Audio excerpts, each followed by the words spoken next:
সম্মানিত শ্রোতামণ্ডলী, সকলকে জানাই আন্তরিক অভিনন্দন ও শুভকামনা।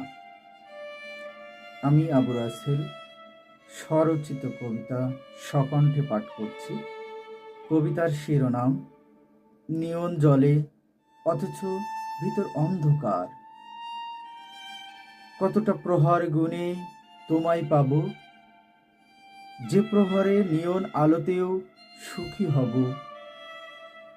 নিয়ন জলে অথচ ভিতর অন্ধকার, আলো আছে আলোক নেই আমার। তোমাকে চাই নাকি মুক্তি চাই, এই প্রশ্নেই প্রতিটি রাত দগ্ধ হয়। পাওয়া মানে কি সত্যিই থাকা, না পাওয়া কি অস্তিত্বেরই পরিচয়? প্রহর ফুরায়, শহর ঘুমোয়, আমি জেগে থাকি নিজের বিপক্ষে। তুমি এলে আলো বাড়বে, উন্মোচিত হবে আমার শূন্যের মুখ।